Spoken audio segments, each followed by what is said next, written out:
It's 107.7 The Bone. Baby Huey and Chasta here. Chasta, we're out here at the 10th anniversary of Outside Lands. Yeah. We're out here backstage, and we're here with someone we're very excited to talk to right now. I was just saying, this is my missing Metallica puzzle piece, the only one I've never talked to. Kirk Hammett, everybody! What's going on? This is what's going on right here, right now, man. We appreciate right here it. in Golden Gate Park, Outside Lands with Metallica. Yeah, it's awesome. So, yeah, let's just look back real quick. 5 years ago was your first time playing here. Phenomenal show. So what can we get a sneak peek of what to expect tonight? Even better. Perfect. Even better. We always get better. Well, you've been doing things like Van Halen at a couple of your other shows. Are you doing any surprise? I mean, you don't have to give it away, but are you going to do any surprise things tonight for us? If you're expecting Tony Bennett, the big... Come on, The please. big answer to that is no. Oh, that's And if you're unfortunate. expecting any, dread I said Grateful Dead. Thank you. Okay. Everyone has been talking about Grateful Dead all day. I know. I'm like, You come on, know, really? I'm not a deadhead. I'm not a deadhead No. either, and Ever obviously since you're not. I haven't liked them ever since I was about 7 or 8 years old. Since you heard them, basically. Basically, ever since I first heard them, yeah. I feel bad even talking bad about them though, because my favorite of all time is Janis Joplin, and she had a relationship with those boys. And She I is love good. Janis Joplin. Okay, good. Hey, she can. Then we come can be on. friends. Yeah. Okay, good.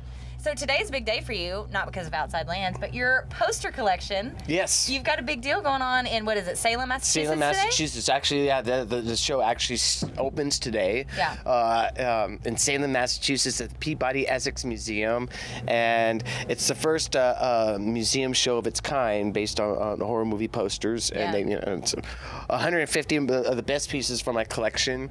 And today's the opening day. Very, very excited. Cool. I'm going to be there next week for 3 days, doing a Q&A, showing up with my guitar, playing Nice. some music. Yeah.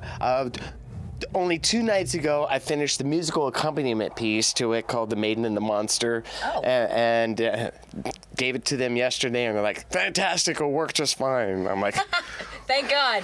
You hit your deadline. I only worked on it every day since April. Oh my God, really? Yeah. That's intense. Yeah. Well, I had some help with my wife. She actually helped me with parts of it. Really? Yeah, but yeah, I'm really excited about it. I'm going to be there next week. Doing my thing with my movie posters. I'm really, really excited about cool. it. Very, very happy about it. And they put a book out. So it's the second book now that's based on my collection.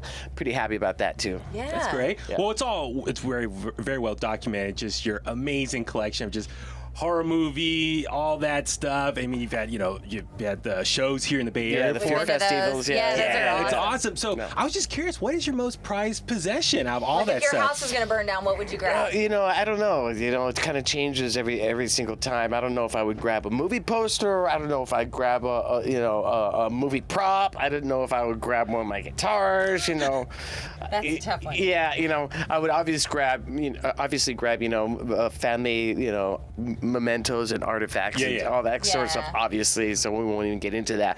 But, if I had 5 seconds to decide, I'd probably grab that Mummy 3 sheet, Yeah. which is my guitar is based on. Yeah. Because I love that image. I'm just transfixed with that image and the size of it. I love the size of it. It feels like it could just engulf me. It looks like I feel like I can just walk into that poster and get lost forever. So your love of horror films started when you were very young. Yes. I was scarred for life by clowns in It at the same age.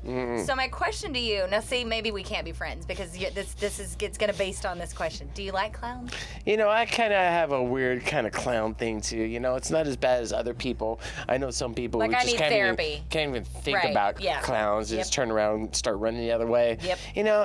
I kind of like, I see the creepiness that clowns may have, but I just have so many like positive memories of going to Ringling Brothers Barnum and Bailey Circus when I was a kid and seeing all those clowns and laughing at them so much. It's like my version of hell. Yeah, that I have a positive reinforcement about. Okay, Okay. that you can clowns. rely on. You can go back to. Okay, fair enough. Yeah. I'll take take that. Yeah. Well, just curious, and what is like your all-time favorite horror movie? Is there one in particular? I love the classics from the 30s. You know, I Okay. love the original Frankenstein, the original Dracula, the original Mummy. I love those so much. But then, you know, I love horror movies from all periods. You know, I love a lot of like relatively new horror films. You know, I have so many favorites. It's just like it's hard for me to pinpoint one special one that I like. Well, I'm just curious. I mean, what are your thoughts on? I know Universal's recently trying to bring back the dark universe. I know they just had the Mummy this past summer, but they're trying to do more of that. Are you excited for kind of like these potential reboots? Yeah, you know, I still have yet to see the Mummy, so I mean, you know, I don't really have an informed opinion on that yet. But you know, anytime they pay attention to any of those characters, I think it's great. I think it's wonderful, and you know. Keep it going, keep the storylines going, because eventually the people who are interested will trace it back to those original films from the 30s. Yeah, absolutely. So we need to clarify something a little bit. Okay, so Green Day just released a film, Turn It Around, the story of ESA Punk, which you were in. Yes. You told a story about high school being bullied by some dudes that were in like a truck with spider webs on the side. Do you remember telling that story? Yeah. So people don't remember that truck. Can you elaborate on, people were like, I don't know what Kirk's talking about. I don't remember that truck. Do you remember? Was it? I was gonna say Corbin. It's your memory, I guess. What do you mean? It was just a random truck with spider webs on the side. Right, and they were bullies. Were they from high school? No, they're just local neighborhood hoodlums who kind of like cruised around looking for trouble. Why did they pick you guys? They picked on anyone who were easy targets who looked different from them. Okay. You know. Were they jocks? No, we called them Gravy Boys. I was just gonna say Corbett texted me earlier, asked about the Gravy Boys and the Chets. Yeah, they Chets? were just like what they were. They were people with very low IQs. Yeah. Okay. And had nothing better to do yeah. with their time, Yeah. except for pick on, bully on other people. Yeah. Boy, do they regret that now. and you know, and you know, they used to terrify us all the time. I mean, you know, what the heck. And then we go down the other side of town, and then there were the Mexican gangs that we had to constantly worry about as well. You weren't safe anywhere. Oh no, it's crazy. And you know, we would know the walk if one of those cholos was packing, because they'd walk a certain way, and we just try not to like go anywhere near those guys. Oh my God. They just walk a certain way. Yeah, it's crazy. The burbs get gnarly. This was like 30 years ago. So it Over 30 years ago. It wasn't like that back then. Chasta's from Oklahoma, so this is all very new. Yeah. City life is new to me. Yeah. No, that's really cool. But also, Kirk, just quickly just touch on the tour real quick, how everything's been going. I mean, it's been badass, I'm assuming, with Avenged Sevenfold, Volbeat, all those It's been bands. more than badass. Yeah. It's been incredible. Yeah. And we constantly being blown away by just everywhere we go. You know, the cities, because it's been a while since we've been in America doing a tour like this, and we were a little bit apprehensive. You know, are people going to show up with the same enthusiasm that they did last time? But they certainly have in droves, and then more so. I mean, it's the people are showing the love more than ever for Metallica, and it's great. And you know, just as importantly, we seem to be like reaching a lot of new fans who have never seen us before, and to us, that's fantastic. You know. Well, we've seen you sell out to 50, 60,000 fans. Can you try to put into words what it's like to walk out on that stage to that energy that hits you? I know you do yoga, right? Robert told me you do yoga before you go on stage. Yeah. Is that why? Because you're trying to just like get it in a place mentally? You know, yoga helps me puts me in the moment. It helps me focus and keep my feet on the ground. Yeah. But you know, walking out onto that stage in front of all those people and feeling all their love and appreciation, because you do feel it, you know, and all their excitement and adrenaline. Yeah. You know, have you ever just like walked into a room that's filled with friends and family? They've been expecting you, and like, you know, all right, they're finally here. Hey, you know, it's the exact same sort of feeling. It's like a virtual hug from 50,000 people. Yeah. I mean, basically. you know, it's just like, it's the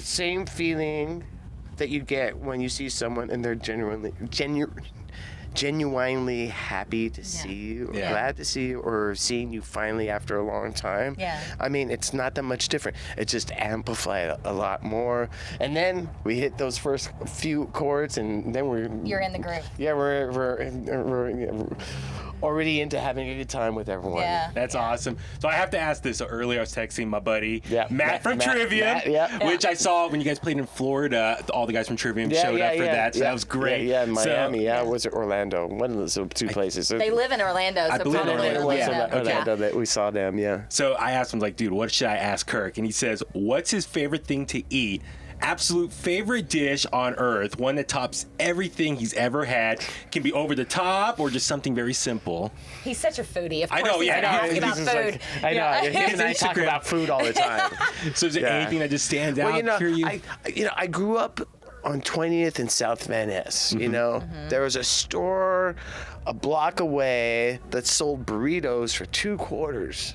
This is like in 1968 or 69. Okay. Yeah. And you know, ever since I could remember, I've always loved Mexican food, and you know, I've been eating burritos for most of my life, and I was thinking about just the concept of a burrito. It's a perfect meal. Yeah. It really is. Yes. Everything. I'm with you.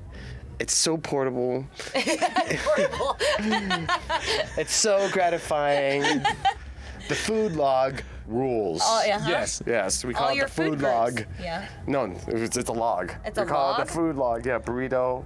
A log. Is it like it's the like size a of your food log. thigh? Well, the ones in San Francisco. Yeah. Come on, you've Yeah. seen them. Come on, they're like that. You gotta and get one in that. the Mission. The Mission burritos to me are the best. That's where I grew up. All right. On 20th and South Van Ness, Yeah. in the center And I lived in of LA. the Mission. Like I lived in LA with some good taquerias, Yeah. but the Mission's right there. Yep. It's good stuff. All right, so we ask all of our rock stars this question. I'm super excited to get your answer. So, are you familiar with the movie Almost Famous? Yes. Okay. In the last frame of that film, the question is asked, what do you love about music? So, Kirk Hammett, what do you love about music? And don't worry about the pause. Yeah, That's it's part of the okay. answer. Everyone pauses. Everyone pauses. It makes me feel good.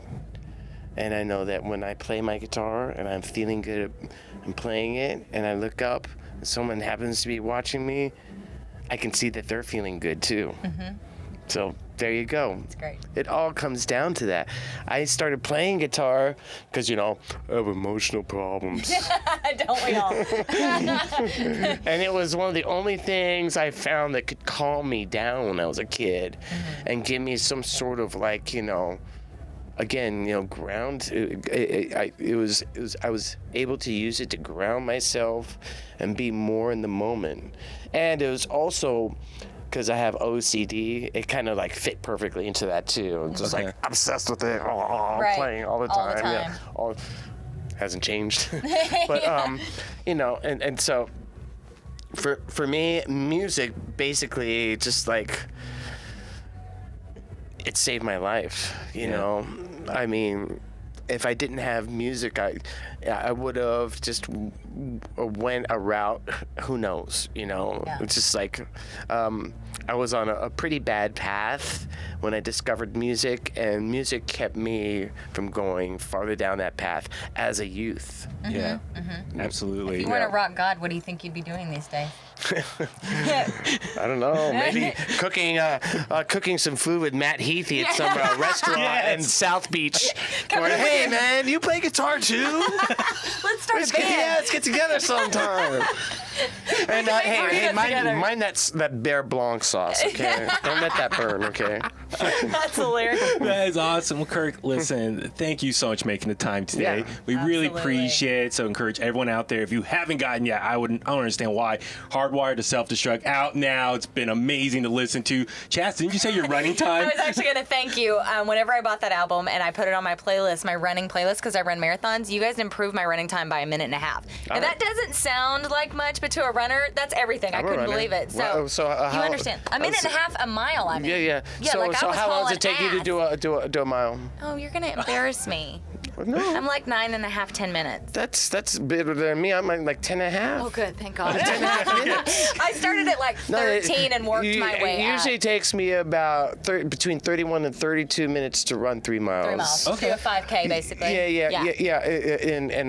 Yeah, but I'm not really trying. I'm just cruise all the way. I put on a podcast and I just space out and kind of zone on my breathing. It's mental therapy, isn't it? Yeah. But I guess if I really wanted to like run faster, I probably could. You should listen to Hardwired to Self-Destruct. It will get you there. No, you don't understand. I listened to it enough. With making it. It's in your brain all the time. Only had to make it.